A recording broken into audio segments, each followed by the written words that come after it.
အားလုံးမင်္ဂလာပါဗျဒီဗီဒီယိုလေးမှာကျွန်တော်တို့ exercise 7နဲ့ exercise 8လေးကိုကျွန်တော်လေ့လာကြည့်အောင်เนาะဆိုတော့အရင်ဆုံးအနေနဲ့ကျွန်တော်တို့ exercise 7ကိုတစ်ချက်ကြည့်အောင် exercise 7ကသူဘာလေးပြောထားလဲဆိုရင်ဒီမှာဆိုရင်တော့ဒီ example ပေါ့နော်ဒီ Tone Protection Company ကနေပြီးတော့မှဒီမှာပေးရတဲ့ဒီလာစာ salary နဲ့ပတ်သက်ပြီးတော့သူကတွက်ပြထားတာပေါ့နော်ဆိုတော့အရင်ဆုံးအနေနဲ့ကျွန်တော်တို့ကဒီမှာ name မှာပထမတစ်ယောက်အနေနဲ့ဒီမှာသူ့ရဲ့ salary ပေါ့နော်သူ့ရဲ့လစာဆိုရင်ဘယ်လောက်ရှိလဲဆိုရင်ဒီမှာ3သိန်းခွဲပေါ့နော်ဆိုတော့3သိန်းခွဲအဲ့မှာသူကဒီလအတွက်ပေါ့နော်ဥပမာအနေနဲ့ကျွန်တော်တစ်လစာအတွက်နဲ့ပြောကြည့်အောင်ဒီလအတွက်ကကျွန်တော်တို့3သိန်းခွဲရှိရဆိုပါစို့နော်ဒီ3သိန်းခွဲကိုကျွန်တော်တို့ကဒါသူ့ရဲ့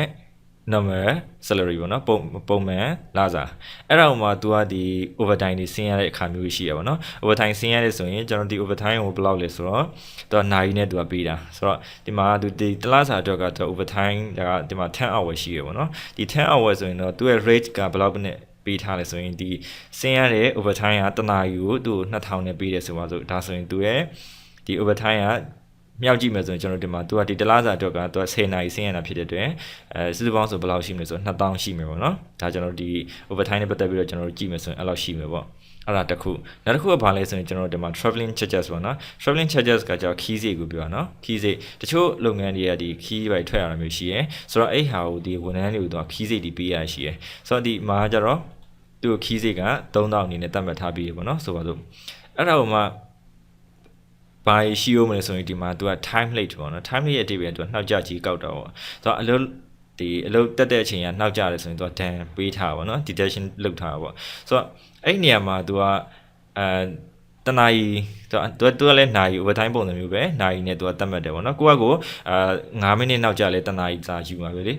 တနာရီစာဖြတ်မှာပဲ7မိနစ်နောက်ကြလဲတနာရီစာဖြတ်မှာပဲဆိုတော့ဒီဟာသူက hour နဲ့သူကတွက်ထားတာပေါ့နော်ဆိုတော့ဒီမှာသူကဒီဥစိုးတော်ဆိုတဲ့လူကသူကဒီလမှာသူကတနာရီနောက်ကြတာပေါ့နော်ဆိုတော့အဲ့နေရာမှာသူတနာရီသူနောက်ကြရဆိုရင်သူက900ဖြတ်တယ်တဲ့ဆိုတော့ဒီမှာသူနောက်ကြတဲ့နာရီအရေအတွက်နဲ့ဒီမှာတနာရီနှုံထားနဲ့ကျွန်တော်တို့မြောက်ပြီးရမှာပေါ့နော်ဒါတစ်ခုရှိရယ်အဲ့ဒါကိုမှကျွန်တော်တို့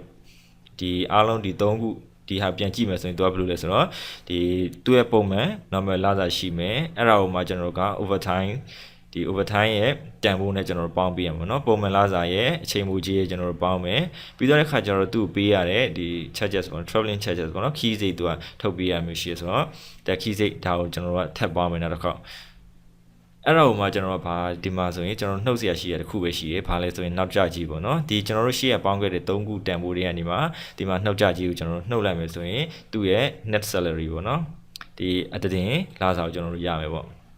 ဆိုတော့အဲ့ဟဲ့လေးကျွန်တော်တို့တွက်ကြည့်အောင်တော့ကျွန်တော်တို့စဉ်းစားကြည့်မယ်ဆိုရင်ဒီနေရာမှာကျွန်တော်တို့ကရိုးရိုးပဲအပေါင်းရဲ့အနှုတ်ပဲကျွန်တော်တို့တွက်ပြီးဖို့ပဲရှိတယ်ပေါ့နော်ဆိုတော့အရင်ဆုံးအနေနဲ့ကျွန်တော်တို့က salary ရဲ့ overtime ရဲ့ traveling charges ကဒီ3ခုကိုကျွန်တော်တို့ပေါင်းပေးရမယ်အဲ့ဒါကိုမှကျွန်တော်တို့ time late ဆိုတဲ့နောက်ကြကြီးနဲ့ပြန်နှုတ်ပေါ့နော်okay ဒါဆိုရင်ကျွန်တော်တို့တွက်ကြည့်အောင်အရင်ဆုံးအနေနဲ့ကျွန်တော်ဒီမှာအဖြေထွက်မဲ့အကွက်ကလေးမှာအရင်ဆုံးနှိပ်ထားမယ်ပြီးတော့တဲ့ခါကျတော့ထုံးစံတိုင်းပဲကျွန်တော်တို့က formula ချရမယ်ဆိုရင် equal လေးကျွန်တော်တို့ရေးလိုက်မယ် equal ရေးပေါ်လို့ရှိရင်တော့ဒီနေရာမှာကျွန်တော်တို့ကပထမဆုံးအနေနဲ့ကျွန်တော်ဒီမှာ salary က B5 မှာရှိ B5 မှာရှိရဆိုဒီမှာ B5 ကလေးကျွန်တော်တစ်ချက်နှိပ်မယ်ဗျာနော်ပြီးတော့လို့ရှိရင်တော့ကျွန်တော်တို့သူ့ဘာနဲ့ပေါင်းမလဲဆိုရင် overtime နဲ့ပေါင်းမှာဖြစ်တဲ့အတွက်ဒီ overtime မှာကျတော့သူ overtime ကိုသူကတခါတည်းဘယ်လောက်လဲဆိုတော့တွက်ထားမှမရှိဘူးသူက rate နဲ့ပေးထားပါတော့သူမှာ10နာရီတနာရီကို2000ဆိုတော့ကျွန်တော်တို့အဲ့တန်ဖို့တခါရှာအောင်ပဲဆိုတော့အဲ့ဟာကိုကျွန်တော်တို့ကဘယ်လိုလဲဆိုရင်သူ့ကိုခွင်းစားခွင်းမိလေးနဲ့ကျွန်တော်တို့ရေးမှာဗျာနော်ဆိုတော့ဒီနေရာမှာovertime ရဲ့ hour ကိုကျွန်တော်တို့ဗာနဲ့မြောက်မလဲဆိုဒီမှာ rate နဲ့မြောက်ပေးရမယ်ဟုတ်ပြီအဲ့ဒါဆိုရင်တော့အဓိပ္ပာယ်ကဘာလဲဆိုရင် B5 ကိုကျွန်တော်တို့ကဘာနဲ့သွားပေါင်းမလဲဆိုတော့C5 နဲ့ D5 ပေါင်းလဲ C5 နဲ့ D5 မြောက်လဲနဲ့ကျွန်တော်တို့သွားပြီးတော့ပေါင်းပေးမယ်လို့ပြောတာအဲ့ဒါကိုမှတစ်ခါထပ်ပြီးတော့ကျွန်တော်တို့ဘာနဲ့ပေါင်းရမလဲဆိုရင်ဒီမှာရှိရဲ့ traveling charges နဲ့ကျွန်တော်တို့တစ်ခါထပ်ပေါင်းရမယ် okay ဒါဆိုရင် traveling charges ကိုကျွန်တော်တို့တစ်ချက်သွားနှိပ်လိုက်မယ်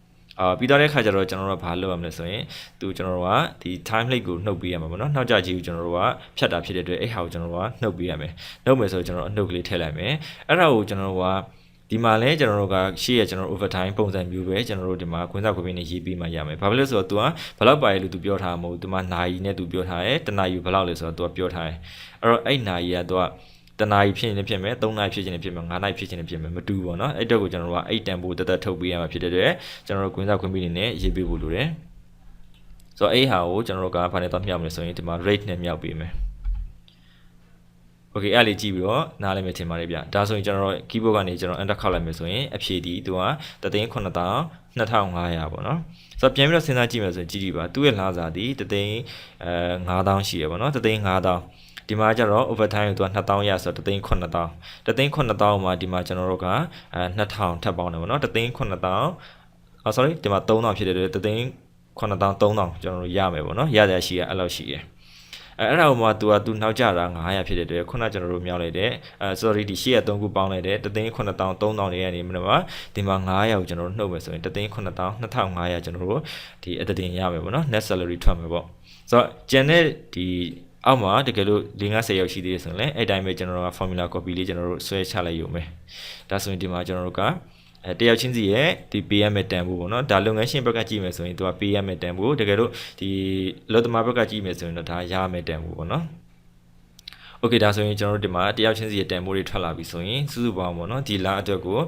ဒီလုပ်ငန်းတစ်ခုကဒီဝန်ထမ်း3ယောက်ကိုစုစုပေါင်းဘယ်လောက်ပေးရမလဲဆိုတော့ကျွန်တော်တို့ကပေါင်းလက်ကိုကျွန်တော်တို့ရှာပေးလိုက်ရုံပဲဗျာနော် equal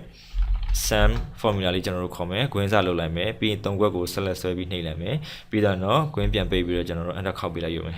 ဒါဆိုရင်တော့စုစုပေါင်းဒီဝန်ထမ်း3ယောက်ကိုပေးရမယ်လာစာဒီ9သိန်းနဲ့3,500ပေးရမယ်โอเคဒါဆိုရင်ဒီဟာလေးကိုကြည့်ပြီးတော့မှဒီဇာတ်လေးရဲ့သဘောတရားကိုနားလည်မယ်ထင်ပါတယ်ဗျနောက်တစ်ခုအနေနဲ့ကျွန်တော်တို့က exercise 8ကိုတစ်ချက်လေ့လာကြည့်အောင်เนาะ exercise 8မှာကျွန်တော်တို့ကဘာလဲဆိုရင်ဒီဇာတ်ကိုကျွန်တော်တို့ကြည့်မယ်ဆိုရင်ဘာလဲဆိုတော့ဒီမှာ sales report ပေါ့နော် sales report အယောင်ရှင်းတယ်ပေါ့နော်အယောင်ရှင်းတော့ကျွန်တော်တစ်ချက်ကြည့်အောင်ဆိုတော့အဲ့နေရာမှာဘာရှိမလဲဆိုရင်ဒီမှာ item ဟုတ်ပြီနော် item name ပစ္စည်းမျိုးမျိုးရှိမယ် unit ဆိုတာအရေးအတွက်ကိုပြောတာ unit cost ဆိုတာကတစ်ခုချင်းစီရဲ့ကုန်ကျစရိတ်ကိုပြောတာဟုတ်ပြီနော်တစ်ခုချင်းစီရဲ့ကုန်ကျစရိတ်ကိုပြောတာ unit price တစ်ခုချင်းစီရဲ့ရောင်းစရိတ်ပြောတာနော်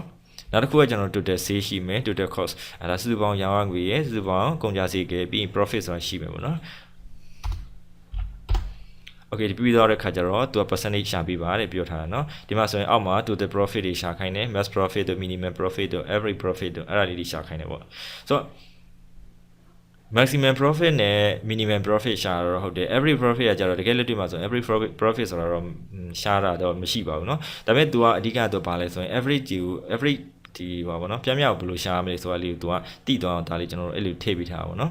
်ဆိုတော့ဒီနေရာမှာအရင်ဆုံးအနေနဲ့ကျွန်တော်တို့စဉ်းစားကြည့်အောင် CPU ဆိုတဲ့ပစ္စည်းမျိုးစားလေးတစ်ခုဟုတ်ပြီနော်အဲ့ပစ္စည်းမျိုးစားလေးက तू ကအရေးအတွက်မှာ तू က unit မှာဆိုရင် तू က50 50ဗောနော်အရေးအတွက်50တဲ့အရေးအတွက်50ကို तू က unit cost က तू ကဘာလဲဆိုရင်တခုချင်းစီတချို့ကြတော့လေ unit cost ကကုန်ကျစရိတ်လို့လည်းပြောတယ်တချို့ကြတော့လေဝယ်စည်းလို့ပြောကြပါတော့နားလည်အောင်ပြောလို့ရှိရင်ဝယ်စည်းပေါ့ကျွန်တော်တို့ကပစ္စည်းတစ်ခုကိုကိုယ်တိုင် product ဒီဘယ်လိုပြောမလဲ invent လုပ်တာမဟုတ်ဖြစ်တဲ့အတွက်ဒါဝယ်ရောင်းလုပ်တာပေါ့နော်ဝယ်ရောင်းလုပ်တာဖြစ်တဲ့အတွက်အဲ့ပစ္စည်းကဘယ်လောက်ကျလဲကိုဘယ်လောက်ဝယ်ရလဲဆိုတော့ unit cost လို့သုံးတာပေါ့ဒါဆိုရင်ကျွန်တော်တို့အဲ့ဝယ်စည်းရှိမယ်ဒါဆိုရင်ကျွန်တော်တို့ကဒီ unit စုစုပေါင်းဒီမှာဆိုရင်50ရှိရပေါ့နော်ရေတွက်50ရှိရဲအဲ့ဟာမှာသူက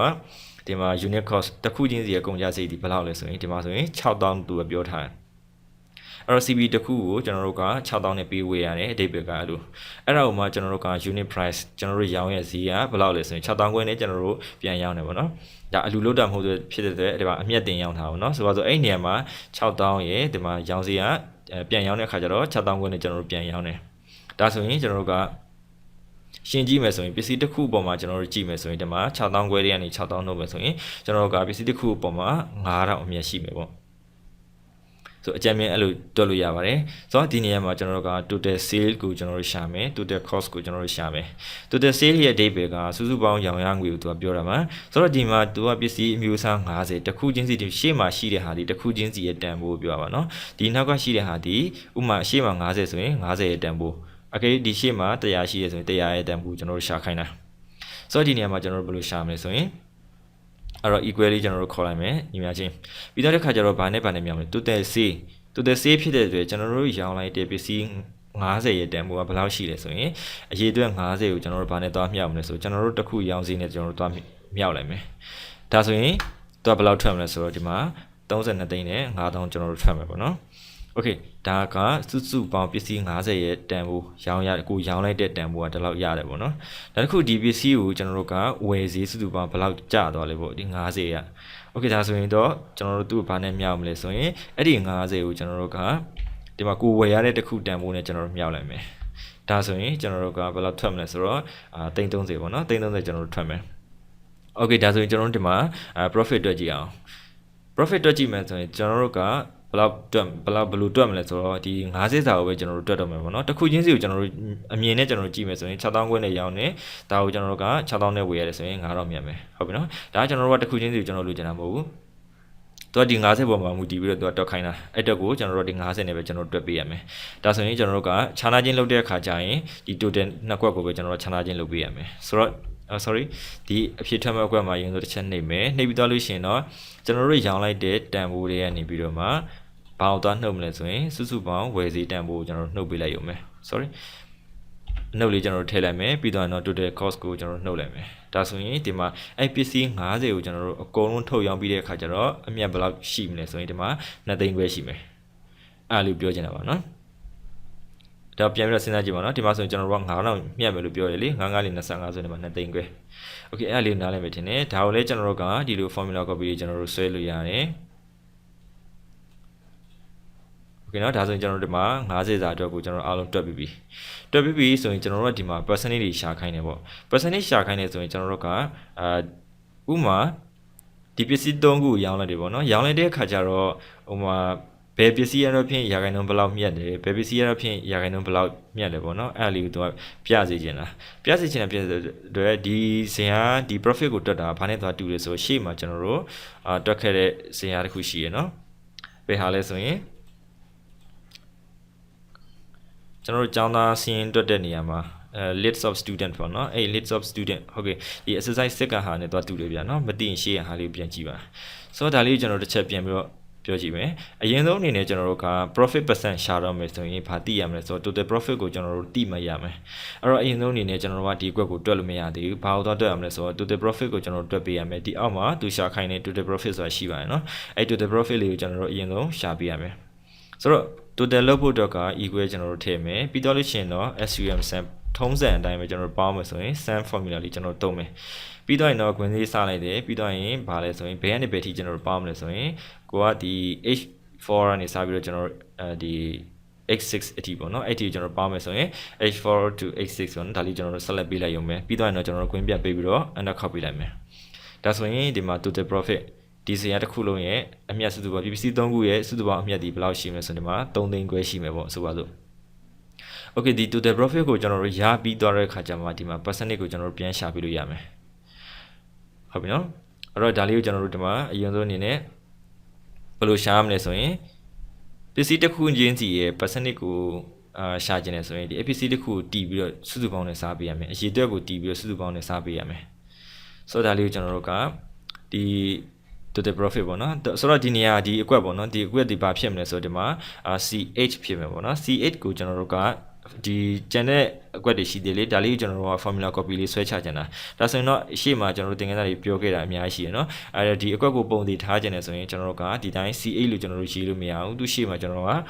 ဒီလို dollar sign လေးတွေကျွန်တော်တို့ခံပြီးတော့ရေးပေးဖို့လိုပါတယ်ဟုတ်ပြီနော်ဒါဆိုရှေ့မှာ dollar sign လေးကျွန်တော်တို့ခံထားတယ်ဆိုရင်ဒီအကွက်တွေပြောင်းလဲမှုမရှိဘဲနဲ့ဒီရှေ့မှာရှိတဲ့ဒီအကွက်တန်မှုတွေပဲပြောင်းသွားမယ်ပေါ့နော်အဲ့တဘောမျိုးပါဆိုတော့ဒါလေးကိုကျွန်တော်တို့ enter ခောက်လိုက်မယ်ဒါဆိုရင်ဒီမှာသူက71.4% ပေါ့နော်သူကအဲ့လိုတော့ပြရတယ်ဒါပေမဲ့သူကတကယ်တမ်းကျတော့ကိုကတွက်တဲ့ခါကျရင် percentage နဲ့ပြမှာမဟုတ်ဘူးဒီမှာကျွန်တော်တို့ကပုံမှန်ဆိုရင်တော့ဒီမှာ general ပဲရှိနေမှာဆိုတော့အဲ့ general ပဲရှိနေမှာဆိုရင်သူကဘယ်လောက်နဲ့ပဲပြပေးမယ်ဆိုတော့ point အနေနဲ့ပဲပြပေးမှာပေါ့နော်ဆိုတော့ကျွန်တော်တို့လိုချင်တာက percentage နဲ့ကျွန်တော်ပြချင်တာဒါဆိုရင်ဒီပုံမှာကျွန်တော်တို့ percentage sign လေးတစ်ချက်ရှိရနော်ဒါလေးတစ်ချက်တော့နှိပ်ပေးလိုက်ရုံပဲဆိုတော့အခုတကွက်စာအတွက်ပဲကျွန်တော်တို့ကလွတ်တာဖြစ်တဲ့အတွက်ဒီတကွက်ကိုကျွန်တော်နှိပ်ပြီးတော့ percentage လုပ်လိုက်တာပေါ့နော်တကယ်လို့ကိုကဒီနေရာမှာ50ကွက်အများကြီးဖြစ်နေတယ်ဆိုရင်အကုန်လုံးကိုကျွန်တော်တို့ဆက်လက်ပေးထားလိုက်မယ်ဒါကိုကျွန်တော်တို့ဒီမှာ percentage တစ်ချက်လာနှိပ်ပေးလိုက်ရုံပဲဒါဆိုရင်ဒီမှာရှိတဲ့ point တွေနဲ့ထွက်တဲ့တန်ဖိုးတွေအကုန်လုံးဒီမှာ percentage ပုံစံမျိုးဖြစ်သွားမှာပေါ့နော်ဒါဆိုရင်ကျွန်တော်တို့က formula copy လေးဆွဲချလိုက်ရုံပဲOkay ဒါဆိုရင်ဒီမှာကြည့်ပါနော်ဒါတွေရင်9000ချင်းတူတာဖြစ်တဲ့အတွက် percentage ဒီတူနေမယ်Okay စုစုပေါင်းကျွန်တော်တို့ပေါင်းလိုက်မယ်ဆိုရင်ဒီမှာ80 80 90ရဲ့ဒီက30ဆို100 Okay နော် percentage ဒီသူကစုစုပေါင်း100ပဲရှိရမယ်ဒါဆိုရင်ကျွန်တော်တို့ဖြေမှန်တယ်ပေါ့နောက်တစ်ခုအနေနဲ့ကျွန်တော်တို့ပါလဲဆိုရင် maximum profit ရှာခိုင်းတယ် minimum profit ရှာခိုင်းတယ်ပြီးရင် average ရှာခိုင်းတယ်ဒီကတော့သူကဘာ formula ကိုတီးအောင်ပြောပြမလဲဆိုဒီမှာဒီ maximum ကိုကျွန်တော်တို့ဘယ်လိုရှာမလဲ minimum ဘယ်လိုရှာမလဲ average ဘယ်လိုရှာမလဲတကယ်တမ်းအလုပ်မှာဆိုရင်တော့maximum profit minimum profit ရဲ့ average profit ကရှာခိုင်းတာတော့နေပါတယ် okay နော်မရှိတော့ပါပဲဆိုတော့အဲ့နေရာမှာကျွန်တော်တို့က maximum နဲ့ minimum နဲ့ average တွေကျွန်တော်တို့ဘယ်လိုရှာမလဲအရင်ဆုံးအနေနဲ့ခုနကကျွန်တော်တို့ sum လို့တူလို့ပဲ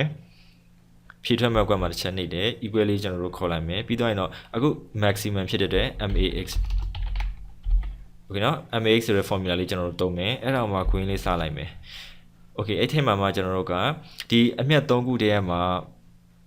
အမြတ်တန်ဖို့အများဆုံးကဘယ်လောက်လဲအဲ့ဒါသိချင်တာလေအဲ့တော့ကိုကျွန်တော်ဒီမှာဒီ3ခုကျွန်တော်တို့ဆက်လက်ပေးလိုက်မယ်ပြီးတော့ဒါဆိုရင်ကျွန်တော်ဘာဖြစ်မလဲဆိုတော့ h4 to h6 ပေါ့နော်h4 နဲ့ h6 ဒါဆက်လက်ပေးလိုက်မယ်ပြီးတော့ကျွန်တော်တို့ခွင့်ပြပေးလိုက်မယ်ပြီးတော့ကျွန်တော် enter ခါလိုက်မယ်တကယ်လို့ကိုကဒီနေရာမှာ3ခွက်မဟုတ်ဘဲနဲ့အကွက်100ရှိလဲဘာမှမဖြစ်ဘူးလေအကွက်1ပထမဆုံးတစ်ခွက်ကနေအောက်ဆုံးတစ်ခွက်အထိဆွဲချလိုက်ဒါဆိုရင်ဒီမှာတစ်ခွက်လုံးစာအတွက်သူကထိတ်ဆုံးနဲ့အောက်ဆုံးတော့ဒါမျိုးလေးနဲ့ပြပေးလိမ့်မယ်အဲ့တော့မှကျွန်တော်ခွင့်ပြပေးပြီး enter ခောက်ပေးလိုက်ရုံပဲokay ဒါဆိုရင်တော့ကျွန်တော်တို့ဒီမှာကြည့်မယ်ဆိုရင်ဒီမှာအမြတ်တွေက9000 sorry 2သိန်းခွဲလေးရရှိမယ်9000တွေလည်းရှိမယ်ဆိုပါတော့နော်တခြားရှိသေးတယ်ဆိုရင်အဲ့ထဲမှာ तू ကအများဆုံးအကွက်ကတန်ဖိုးကဘယ်လောက်လဲဆိုတော့ဒီမှာလာပြပေးလိမ့်မယ်ဆိုတော့ဒါလေးကိုကျွန်တော်တို့ကြည့်လိုက်တာ ਨੇ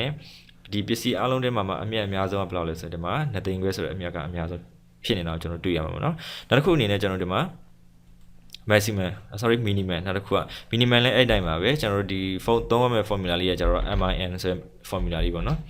ဆိုတော့အဲ့ဟာကိုကျွန်တော်တို့ကခုနကျွန်တော်တို့ sum တို့ဒီ maximum တွက်တယ်လို့ပဲတွက်ပေးရမှာအတူတူပဲအနောက်ခောက်လိုက်တယ်ဆိုရင်အဲ့ပစ္စည်း3မျိုးတည်းကအနည်းဆုံးတန်ဖိုးကဘယ်လောက်လဲဆိုတော့9000ပေါ့နော်ဆိုတော့အဲ့နေရာမှာ तू က9000နှစ်ခုရှိနေတယ်ဆိုရင် तू ကနှစ်ခုရှိလဲဘာမှမဖြစ်ဘူး10ခုရှိလဲဘာမှမဖြစ်ဘူးလေအဓိက तू ကဒီအကွက်3ကွက်ထဲကတန်ဖိုးအနည်းဆုံးပါလဲဆိုတော့ तू ပြပေးရှာပေးတဲ့သဘောပဲokay နောက်တစ်ခုကကျွန်တော် average ဆိုရင်လည်းအဲ့တိုင်းပါပဲ okay average ဆိုတဲ့ formula လေးပေါ့နော် average ဆိုတဲ့ formula လေးကျွန်တော်တို့ရှာမယ်ဒါလေးကိုကျွန်တော်တို့ select ပေးလိုက်မယ်ပြီးရင်ခွင့်ပြပေးမယ် okay average ကကျတော့သူက point အနေနဲ့ပဲထွက်တာများတယ် okay နော်ဒါဆိုရင်ကျွန်တော်တို့ဥမာအနေနဲ့ကျောင်းသားတစ်ယောက်ကအမှတ်ကဥမာ80ရမျိုးရှိတယ်ပြီးလို့ရှိရင်80ရတာမျိုးရှိတယ်ပေါ့နော်နောက်ပြီးတော့ဒီ50ရမျိုးရှိတယ်ဆိုပါစို့အမှတ်ကမြန်မာအင်္ဂလိပ်သင်ချာ3ဘာသာပေါင်းပြန်မြဘယ်လောက်ဒါမျိုးပေါ့နော်ရှာခြင်းနေဆိုရင်ဘယ်လိုရှာမလဲပေါ့ဆိုတော့အဲ့နေရာမှာကျွန်တော်တို့က average ဆိုတဲ့ formula ကိုကျွန်တော်တို့သုံးလို့ရတယ်ဒါဆိုရင်ဆက်လက်ပေးလိုက်မယ်ခွင့်ပြန်ပေးပြီးကျွန်တော်တို့ enter ခောက်ပေးလိုက်မယ်ဒါဆိုရင်သူ့ရဲ့ပြန်မြအမှတ်ဒီဘယ်လောက်လဲဆိုရင်ဒီမှာ66.7 လောက်ရှိတယ်ပေါ့နော်ဆိုတော့အဲ့ဟာလေးကိုသုံးပြီးတော့မှဒီလို average ဒီဘယ်လိုရှာမယ်ဆိုတာလေးကိုတည်သွားမယ်ထင်ပါတယ်ဗျokay ဒါဆိုရင်တော့ဒီ exercise 7နဲ့ exercise 8ကကြတော့ဘာမှထွေထူးတော့မပါဘူးရှေ့မှာကျွန်တော်တို့ပြောခဲ့တဲ့ဟာမျိုးတွေပဲတော်တော်များများပါတယ်ပေါ့နော်ဒါပေမဲ့ဇရာရဲ့သဘောတရားလေးကိုနားလည်အောင်ကျွန်တော်တို့ကဒီ exercise ဒီ9နဲ့10ကိုကျွန်တော်တို့ထည့်ပေးထားပါပေါ့ okay ဒါလေးကိုကြည့်ပြီးတော့မှဒီဇရာလေးတွေကိုသဘောတရားကိုနားလည်မယ်ထင်ပါတယ်ဗျကျေးဇူးပါ